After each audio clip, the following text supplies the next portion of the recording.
BTC परीक्षा प्रश्न पत्र प्रथम सेमेस्टर गणित 2016 का आप देख रहे हैं। गणित शिक्षण है।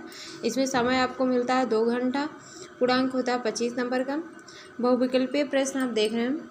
नंबर 1, 3/2 का गुणात्मक प्रतिलोम है। आ दिया है -3/2, बा दिया है 0, सा दिया है 2/3 और दा 1 दिया है। इसमें होता क्या है गुणात्मक प्रतिलोम में कि 3/2 को 2/3 लिख दिया जाता है, उल्टा लिख दिया जाता है। और गुणात्मक प्रतिलोम की एक और बात होती है कि अगर हम 2/3 और 3/2 का आपस में गुणा करते हैं तो मान हमें सदैव एक ही प्राप्त होता है। इस तरीके से 3/2 का गुणात्मक प्रतिलोम 2/3 है। चलिए देखते हैं। संख्या a/b का गुणात्मक प्रतिलोम b/a होता है। उसी तरीके से 3/2 का गुणात्मक प्रतिलोम 2/3 होगा। 2/3 सा वाला सही होगा पहले का। दूसरा देखते हैं। 4 का 3% है। आ दिया है 25%, सा बा दिया है 50, सा 67 और दा 75%। चलिए देखते हैं। 4 का 3%, 3 कितने प्रतिशत है? तो लिख लेंगे कि 3/4 गुणे इसमें हम 100 कर देंगे। और 4 से जब हम 100 का भाग देंगे गुणा तो 4 दूनी 8 और 4 पंचे 20। और फिर उसके बाद हम 3 का 25 में गुणा करेंगे तो हमें प्राप्त होगा 75%। तो हमें 75% प्राप्त हो जाता है। 75 प्राप्त होता है, 75%। दूसरे वाले में 4 का 3% में आप दा पर सही लगा सकते हैं 75%। अगला देखते हैं number 3। a minus bracket b minus 2a को सरल करने पर प्राप्त होता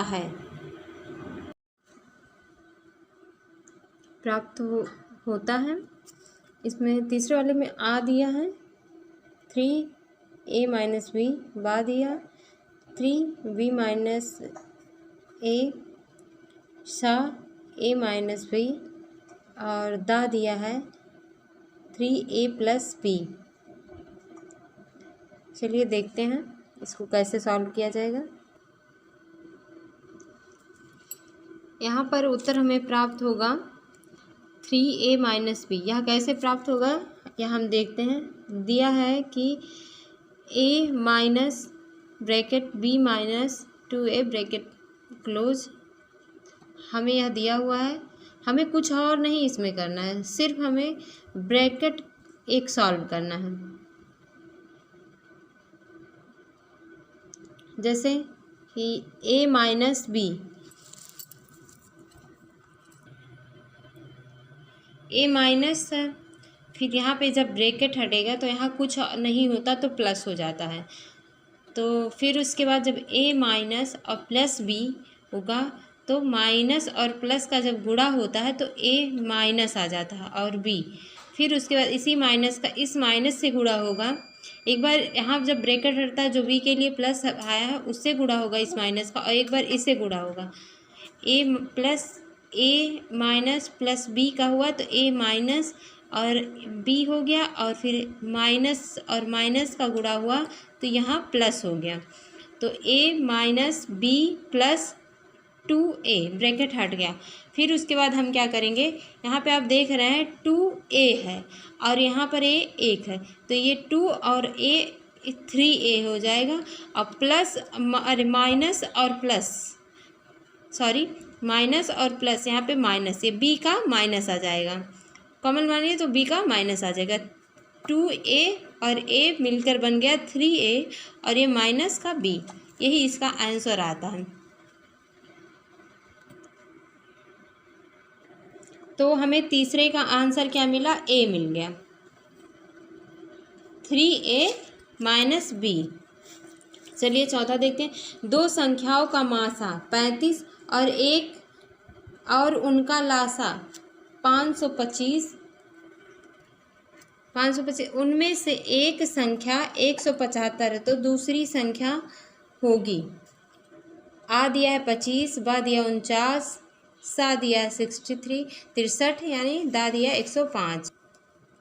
दो संख्याओं का गुणनफल बराबर लासा गुणे मासा। पहली संख्या गुणे दूसरी संख्या बराबर लासा गुणे मासा।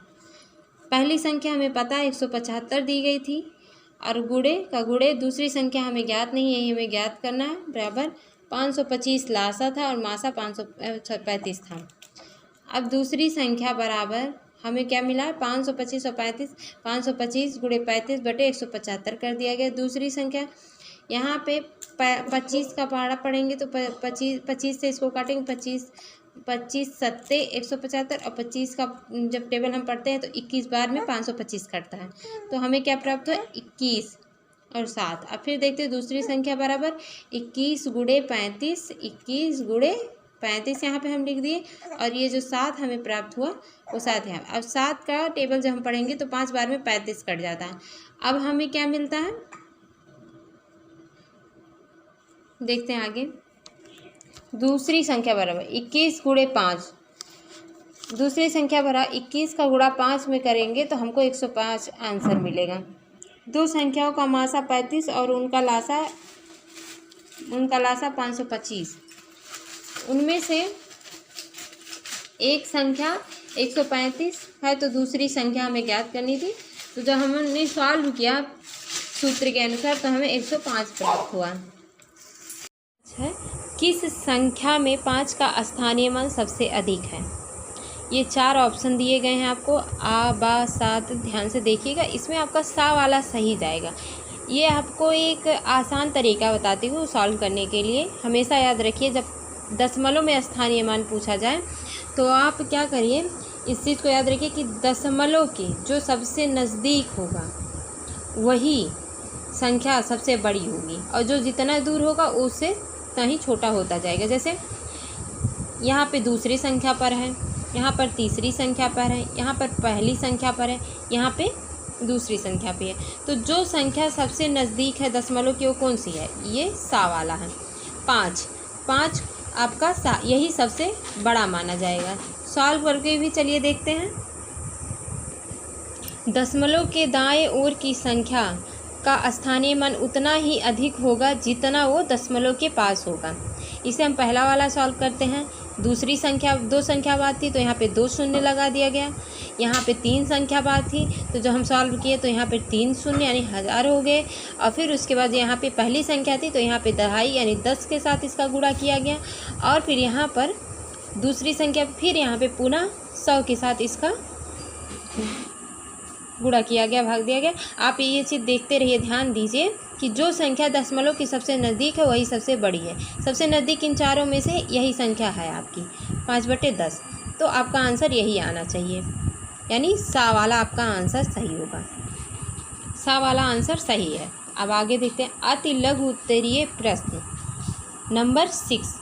ये 5वां था आपका। ये बहुविकल्पीय के प्रश्न 5 थे आपके पास। और फिर उसके बाद अति लघु उत्तरीय प्रश्न आपके आते हैं जो कि आपको 1 नंबर के ये भी पूर्णांक के मिलेंगे। आप देखिए नंबर 6, 13 माइनस ब्रैकेट 8 गुणे 2 ब्रैकेट क्लोज प्लस 3 का मान बताइए। चलिए इसे सॉल्व करते हुए देखते हैं। जैसे यहाँ पे प्रश्न में लिखा है हमने सीधा यही चीज़ यहाँ पे उतार लिया है। 13 माइनस 8/2 प्लस 3। फिर उसके बाद हमने क्या किया, सबसे पहले ब्रैकेट सॉल्व किया जाता है। ब्रैकेट सॉल्व करने के फिर 13 माइनस 8 दूनी 16 ब्रैकेट ओपन ब्रैकेट बना देंगे प्लस 3। फिर उसके बाद ब्रैकेट हटेगा। अब ब्रैकेट जब हटता है तो गुणा और प्लस कब होता है तो यहाँ पे आपका लिख जाए 13 माइनस 16 प्लस 3। अब ये 13 और 3, ये तीनों 13 और 3 मिलके हो जाएंगे 16 और 16 माइनस 16 हो जाएगा आपका 0। आप ऐसे भी लिख सकते हैं, एक बार यहाँ पे जगह नहीं है, मैं आपको यहाँ बगल में बता देती हूँ। ये 13 और 3 मिल करके हो जाएंगे 16, 16 माइनस 16, ये आपका आ जाएगा आंसर 0। चलिए नंबर 7 देखते हैं। 8 के प्रथम 5 अपवर्त लिखिए। 8 का गुणा प्राकृतिक संख्याओं में करने पर, ये प्राकृतिक संख्या क्या होती है, यानी 1 2 3 4 5 6 आदि आपके प्राकृतिक संख्या। अपवर्त के लिए आप कुछ नहीं, 8 का पूछा है और 5 पूछा है। 8 के प्रथम 5, 8 का टेबल आप 5 टाइम पढ़ लीजिए, आपको अपवर्त मिल जाएगा। अपवर्त का सदैव ध्यान रखिए कि आपको टेबल पढ़ने के लिए कह रहा है, लेकिन जानकारी के लिए कि एक है, अगर जैसे लिखा गया अपवर्त लिखने के लिए आप क्या कर सकते हैं, तो आप लिख सकते हैं कि जिस संख्या का अपवर्त पूछा गया है उसको प्राकृतिक संख्या में गुणा किया जाता है और जितनी बार कहा गया उतनी बार किया जाता है। जैसे 8 का पूछा गया था अपवर्त, तो आप 8 को 8 एक 8 8 दूनी 16, 8 तिरिक 24, 8 चौक 32, 8 पंच 40, आपका ये 8 के 5 अपवर्त हो गए। ए नंबर 8 देखिए। 350 का 10% कितना होगा? 350 का 350 का मतलब गुणा, 10 का 10 प्रतिशत मतलब 1/100 से गुणा कर दिया जाए। अब 350 का जब हम 10 बार पहाड़ा पढ़ेंगे या 10 से गुणा करेंगे तो हमको प्राप्त होगा 3500। 3500/100 कर देंगे, 0 0 से कट जाएगा, 35 से 35, हमें 35 प्राप्त होगा। 9वां देखते हैं।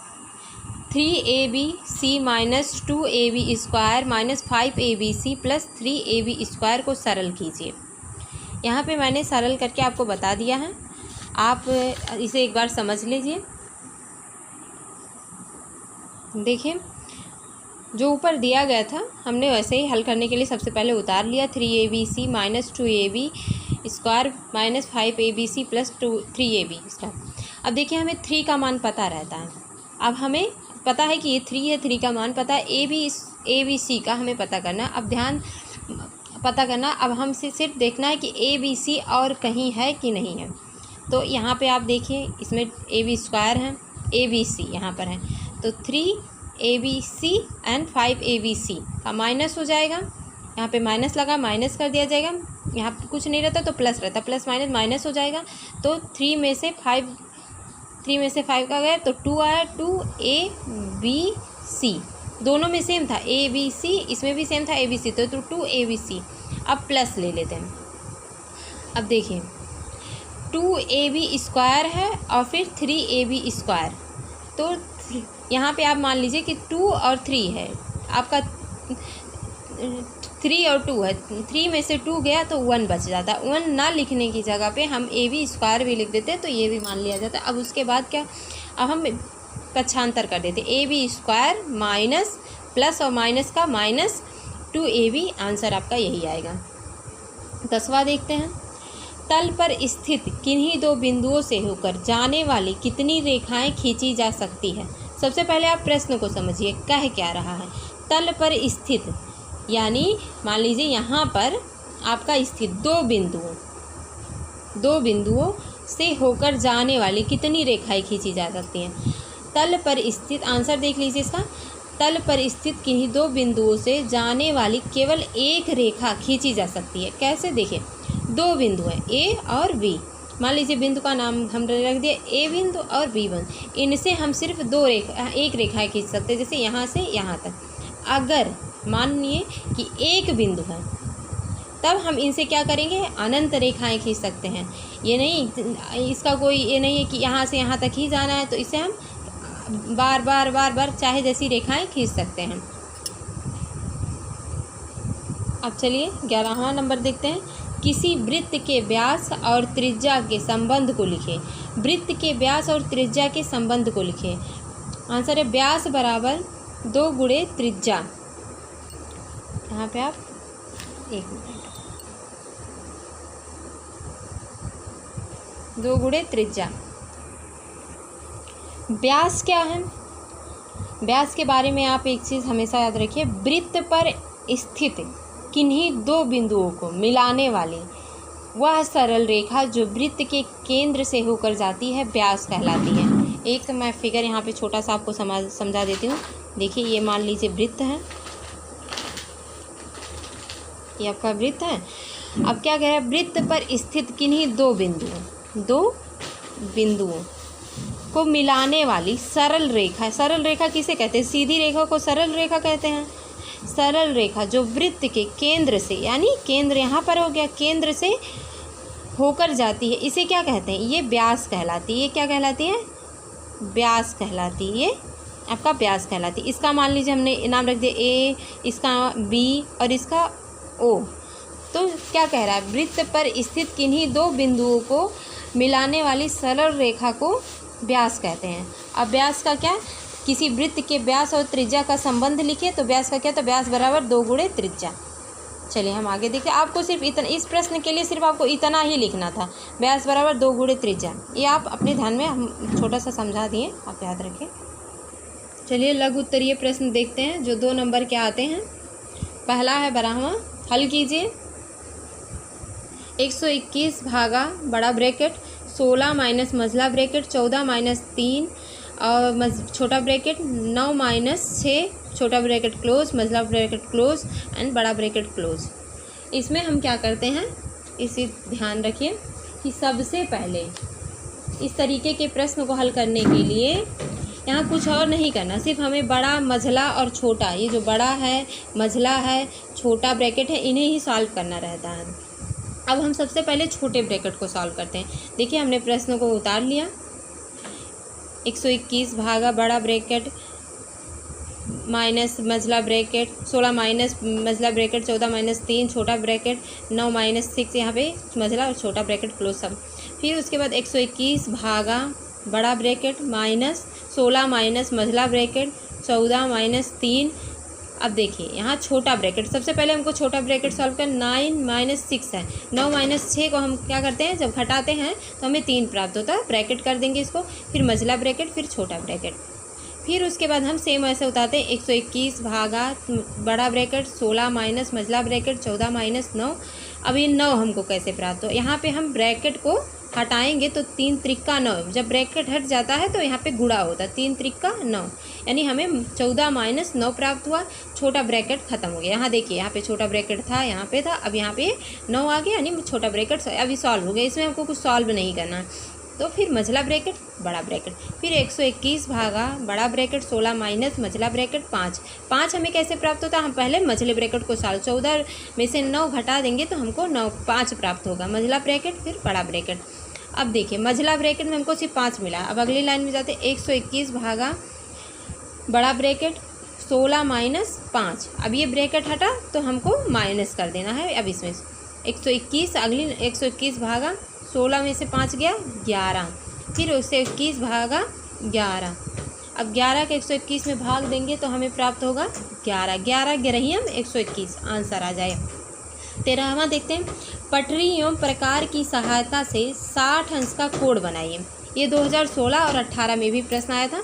2023 में सेम ऐसे ही कोण बनाने के लिए आया था, 90 अंश का कोण बनाने के लिए। अब ये 2016-18 का है, सेम यही प्रश्न उतारे गए थे। उसमें रचना, तो लिखते हैं रचना।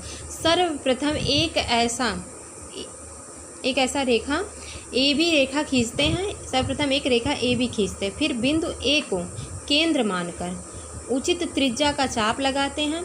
जो ए बी रेखा को बिंदु सी पर काटता है। अब बिंदु सी को केंद्र मानकर ए